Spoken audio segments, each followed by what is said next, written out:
Hi friends, ಉದ್ಯೋಗ ಮಾಹಿತಿ YouTube ಚಾನಲ್ಗೆ ತಮಗೆಲ್ಲರಿಗೆ ಆತ್ಮೀಯ ಸ್ವಾಗತ. ಭಾರತೀಯ ರೈಲ್ವೆ ಇಲಾಖೆಯಲ್ಲಿ ಖಾಲಿ ಇರುವ ಹುದ್ದೆಗಳ ನೇಮಕಾತಿಗಾಗಿ RRBಯಿಂದ ರೈಲ್ವೆ ರಿಕ್ರೂಟ್ಮೆಂಟ್ ಬೋರ್ಡಿಂದ ನೋಟಿಫಿಕೇಷನನ್ನು ಹೊರಡಿಸಲಾಗಿದೆ.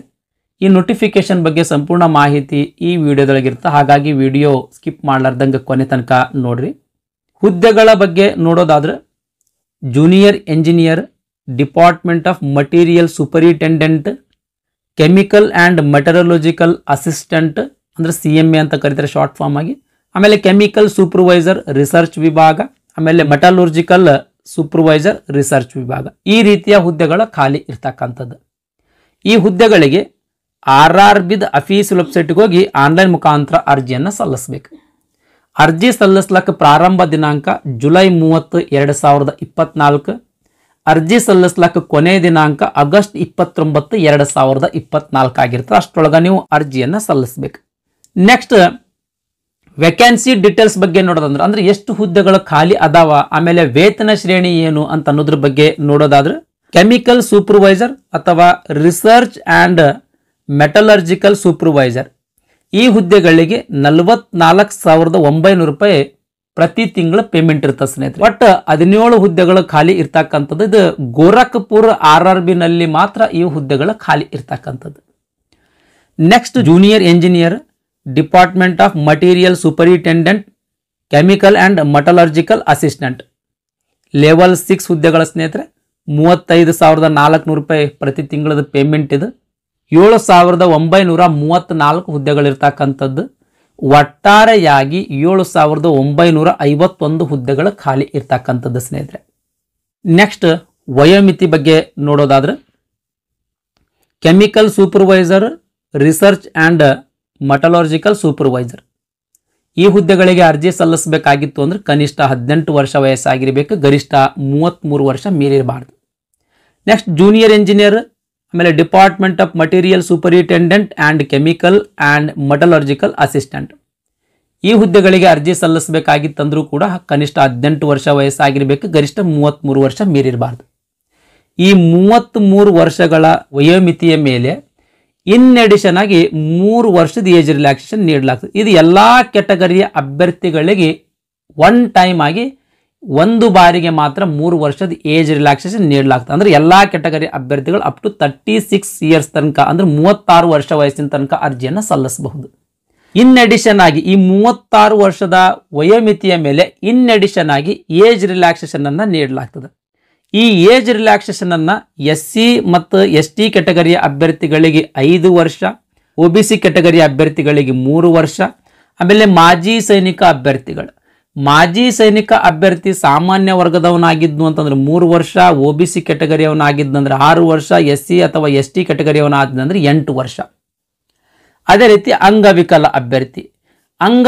ಅಭ್ಯರ್ಥಿಗಳು ಜನರಲ್ ಕೆಟಗರಿಯ ಅಂಗವಿಕಲ ಅಭ್ಯರ್ಥಿ ಇದ್ದಂದ್ರೆ 10 ವರ್ಷ, OBC ಕೆಟಗರಿಯವನಿದ್ದು ಅಂದ್ರೆ 13 ವರ್ಷ, SC ಅಥವಾ ST ಕೆಟಗರಿಯವನಿದ್ದಂದ್ರೆ 15 ವರ್ಷ.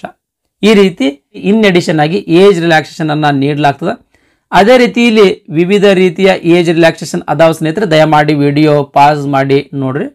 ನೆಕ್ಸ್ಟ್ ಎಕ್ಸಾಮಿನೇಷನ್ ಫೀ ಬಗ್ಗೆ ನೋಡೋದಾದ್ರೆ SC ST ಆಮೇಲೆ ಎಕ್ಸ್ ಸರ್ವಿಸ್ ಮೆನ್ ಅಂದ್ರೆ ಮಾಜಿ ಸೈನಿಕ ಅಭ್ಯರ್ಥಿಗಳು, ಮಹಿಳಾ ಅಭ್ಯರ್ಥಿಗಳಿಗೆ, ಟ್ರಾನ್ಸ್ಜೆಂಡರ್ ಅಭ್ಯರ್ಥಿಗಳಿಗೆ, ಮೈನಾರಿಟೀಸಿಗೆ, ಆಮೇಲೆ ಎಕನಾಮಿಕಲ್ಲಿ ಬ್ಯಾಕ್ವರ್ಡ್ ಕ್ಲಾಸಸ್ ಅಭ್ಯರ್ಥಿಗಳಿಗೆ ಇವಿಷ್ಟು ಅಭ್ಯರ್ಥಿಗಳಿಗೆ 250 ರೂಪಾಯಿ ಅರ್ಜಿ ಶುಲ್ಕ ಇರ್ತದೆ.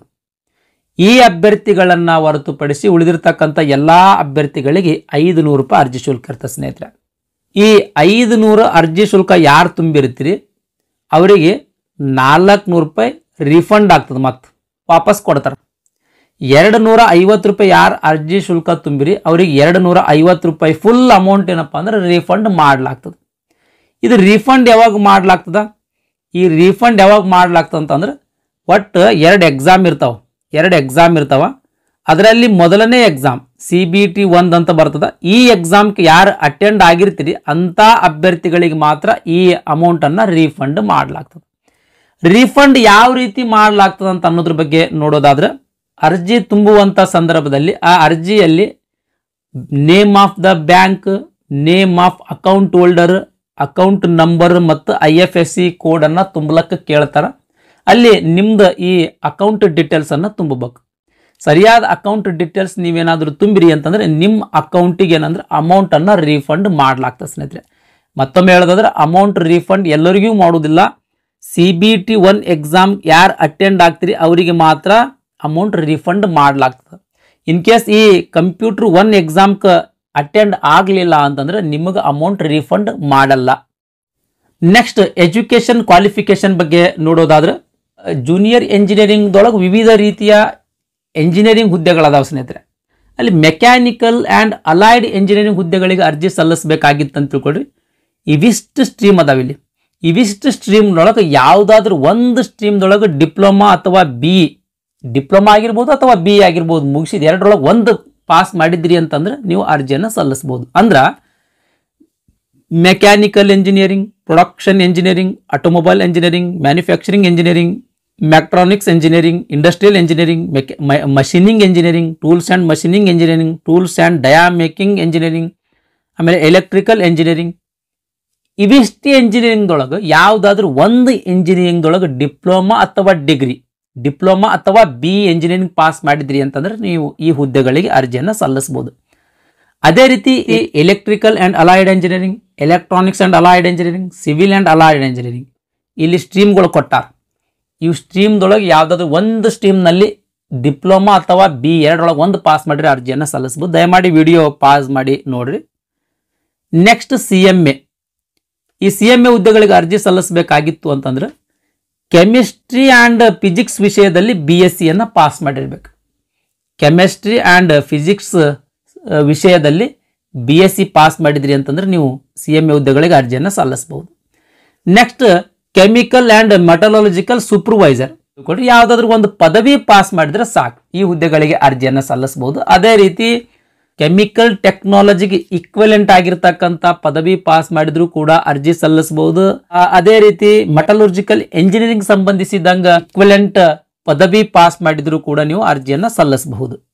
Next department of material superintendent. Diploma pass ಆಗಿರ್ತಕ್ಕಂಥ ಎಲ್ಲಾ ಅಭ್ಯರ್ಥಿಗಳ ಈ DMS ಹುದ್ದೆಗಳಿಗೆ ಅಂದ್ರೆ ಡಿಪಾರ್ಟ್ಮೆಂಟ್ ಆಫ್ ಮಟೀರಿಯಲ್ ಸೂಪರಿಂಟೆಂಡೆಂಟ್ ಹುದ್ದೆಗಳಿಗೆ ಅರ್ಜಿಯನ್ನು ಸಲ್ಲಿಸಬಹುದು. ಡಿಪ್ಲೊಮಾದಲ್ಲಿ ಯಾವುದಾದ್ರೂ ಸ್ಟ್ರೀಮ್ನಲ್ಲಿ ನೀವು ಡಿಪ್ಲೊಮಾ ಪಾಸ್ ಮಾಡಿದ್ರೆ ಒಟ್ಟು ಡಿಪ್ಲೊಮಾ ಪಾಸ್ ಮಾಡಿದ್ರಿ ಅಂತಂದ್ರೆ ಈ ಹುದ್ದೆಗಳಿಗೆ ಅರ್ಜಿಯನ್ನು ಸಲ್ಲಿಸಬಹುದು. ಈ ಅರ್ಜಿ ಸಲ್ಲಿಸುವ ಕೊನೆಯ ದಿನಾಂಕದೊಳಗೆ ಏನು ಇಲ್ಲಿ ತನಕ ಎಜುಕೇಷನ್ ಕ್ವಾಲಿಫಿಕೇಶನ್ ಹೇಳಿದ್ದೀನಲ್ಲ ಆ ಎಜುಕೇಷನ್ ಕ್ವಾಲಿಫಿಕೇಶನ್ ಅನ್ನು ಮುಗಿಸಿರ್ಬೇಕು ಸ್ನೇಹಿತರೆ. Candidates waiting for final results of prescribed educational or technical qualification are not eligible to apply.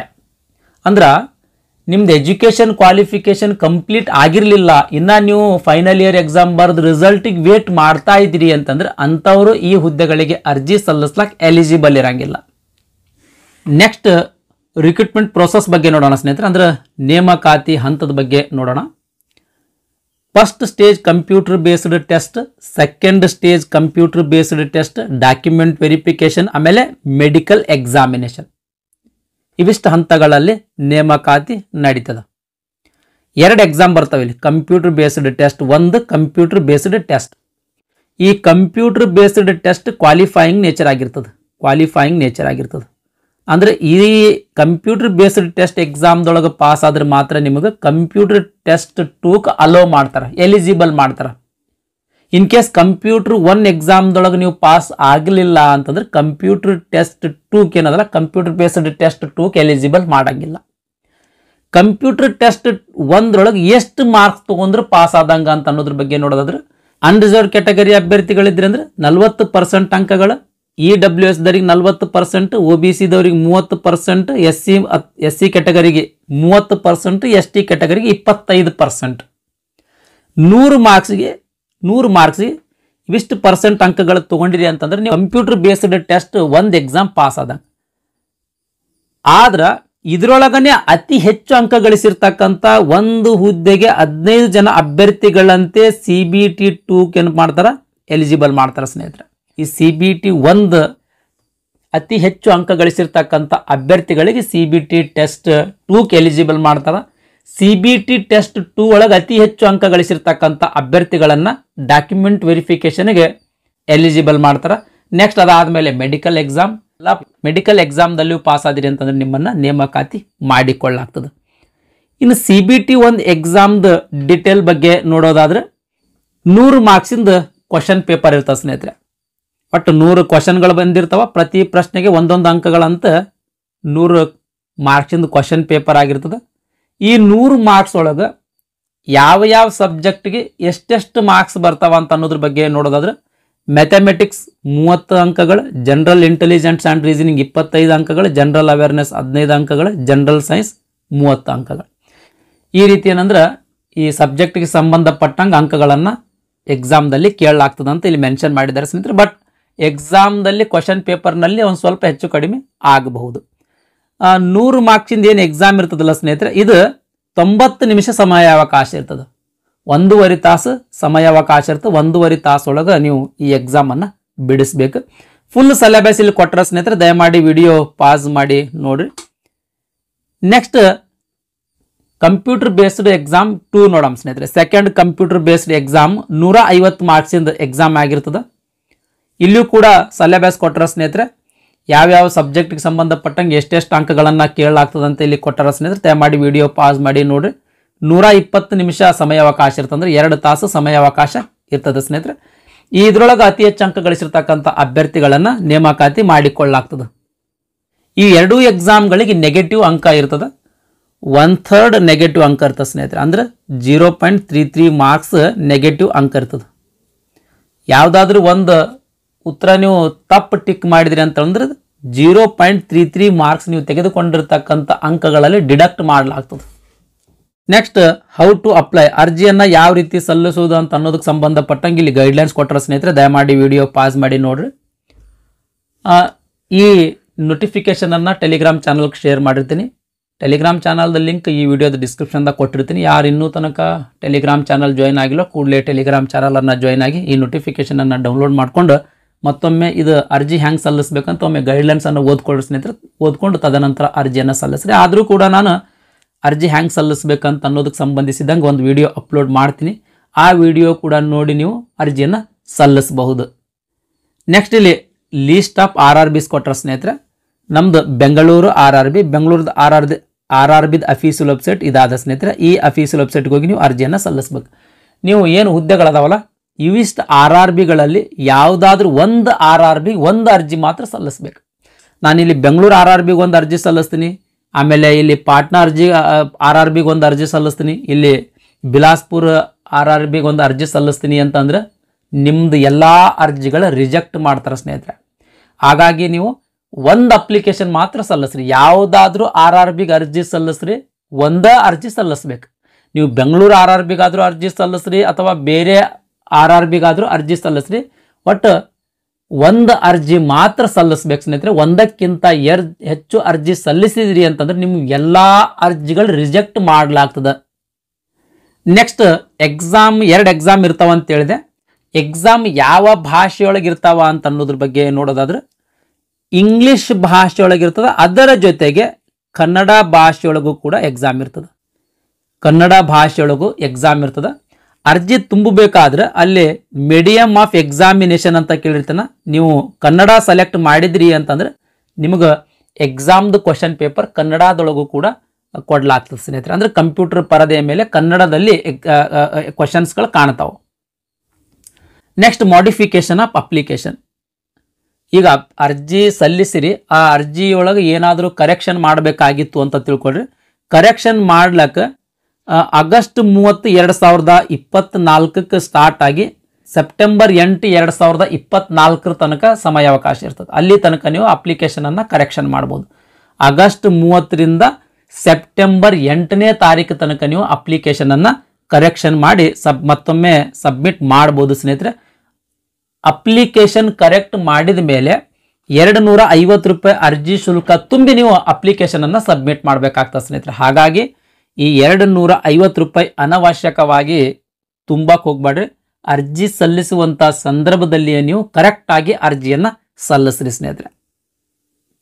ಇಲ್ಲಿ ಅಪ್ಲಿಕೇಶನ್ ರಿಜೆಕ್ಟ್ ಮಾಡ್ತಾರ ಅಂತ ಹೇಳಿದ್ರೆ ಯಾವ ಕಾರಣಗಳಿಗಾಗಿ ಅಪ್ಲಿಕೇಶನ್ ರಿಜೆಕ್ಟ್ ಮಾಡ್ತಾರ ಅಂತ ಅನ್ನೋದ್ರ ಬಗ್ಗೆ ನೋಡೋದಾದ್ರೆ ಮಲ್ಟಿಪಲ್ ಅಪ್ಲಿಕೇಶನ್ ಸಬ್ಮಿಟ್ ಮಾಡಿರಿ ಅಂತ ತಿಳ್ಕೊಳ್ಳಿ. ಅಂದ್ರೆ ಒಂದು RRB ಅದ, ಈಗ ಬೆಂಗಳೂರು RRBಗೆ ನೀವು ಅರ್ಜಿ ಸಲ್ಲಿಸ್ತಾ ಇದ್ರಿ ಅಂತ ತಿಳ್ಕೊರಿ, ಎರಡೆರಡು ಅರ್ಜಿ ಸಲ್ಲಿಸಿದ್ರಿ ಅಂತಂದ್ರೆ ನಿಮ್ದು ಅಪ್ಲಿಕೇಶನ್ ರಿಜೆಕ್ಟ್ ಆಗ್ತದೆ.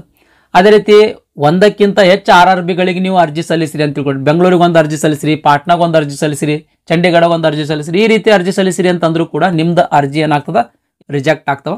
ಆಮೇಲೆ ಫೋಟೋ ಇನ್ವ್ಯಾಲಿಡ್ ಫೋಟೋ ಇತ್ತಂದ್ರೆ, ಇನ್ವ್ಯಾಲಿಡ್ ಸಿಗ್ನೇಚರ್ ಇತ್ತಂತಂದ್ರೂ ಕೂಡ ನಿಮ್ದು ಅರ್ಜಿ ರಿಜೆಕ್ಟ್ ಆಗ್ತದೆ ಸ್ನೇಹಿತರೆ. Next RRB wise vacancy details ನೋಡೋದಾದ್ರೆ, ಬೆಂಗಳೂರು RRBನಲ್ಲಿ ಒಟ್ಟಾರೆಯಾಗಿ 397 ಹುದ್ದೆಗಳು ಖಾಲಿ ಇರ್ತಕ್ಕಂಥದ್ದು ಸ್ನೇಹಿತರೆ. ಇಲ್ಲಿ ಕ್ಯಾಟಗರಿ ವೈಸ್ ಕೊಟ್ಟಾರ ಸ್ನೇಹಿತರೆ, ದಯಮಾಡಿ ವಿಡಿಯೋ ಪಾಸ್ ಮಾಡಿ ನೋಡ್ರಿ, ಯಾವ ಕ್ಯಾಟಗರಿಗೆ ಎಷ್ಟೆಷ್ಟು ಹುದ್ದೆಗಳು ಖಾಲಿ ಅದಾವ ಅಂತ ಇಲ್ಲಿ ಕ್ಯಾಟಗರಿ ವೈಸ್ ಕೊಟ್ಟಾರ. ದಯಮಾಡಿ ವಿಡಿಯೋ ಒಮ್ಮೆ ಪಾಸ್ ಮಾಡಿ ನೋಡ್ಕೊಳ್ರಿ ಸ್ನೇಹಿತರೆ. ಬೆಂಗಳೂರು RRBಗೆ ಒಟ್ಟಾರೆಯಾಗಿ 397 ಹುದ್ದೆಗಳು ಖಾಲಿ ಇರ್ತಕ್ಕಂಥದ್ದು. ಇದಿಷ್ಟು ಈ ರೈಲ್ವೆ ರಿಕ್ರೂಟ್ಮೆಂಟ್ ಬೋರ್ಡ್ ಅಥವಾ RRBನಿಂದ ಹೊರಡಿಸಿರ್ತಕ್ಕಂಥ ಅಧಿಸೂಚನೆ ಬಗ್ಗೆ ಮಾಹಿತಿಯಾಗಿತ್ತು.